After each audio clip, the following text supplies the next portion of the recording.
So at this point in our methodology, we're prepared to move into the discovery of hosts via scanning. So we're going to go over a couple of different things, starting off with scanning for live hosts.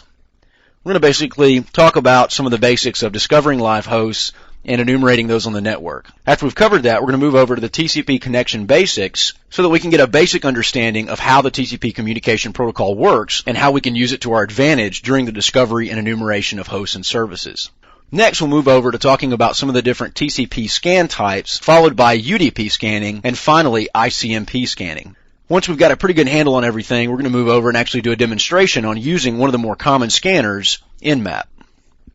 So starting things off, we're going to talk about scanning for live hosts. And this is the basic idea of taking the first active step and enumerating information about the target network. Our idea overall is to look for hosts and systems that are responding on the target network so that we can identify them for further investigation later in the hacking process.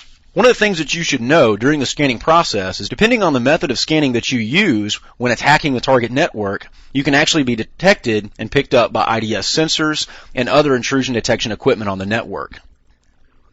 Also, depending on the state and or country that you're performing the scanning on, it may be illegal even with or without permission. So make sure you have a pretty good understanding of the laws that exist before you go through this process.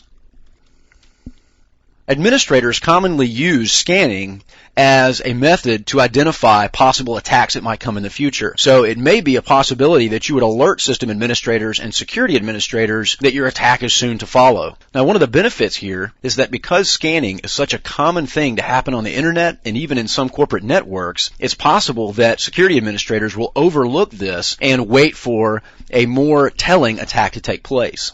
There are various methods that exist to reduce the visibility of your scans. Nmap actually has a lot of great features, and most good scanners such as SuperScan and Nmap do. So make sure you know your scanner very well and know what options are available before performing the scan so that you can use those various methods that are built in to elude detection.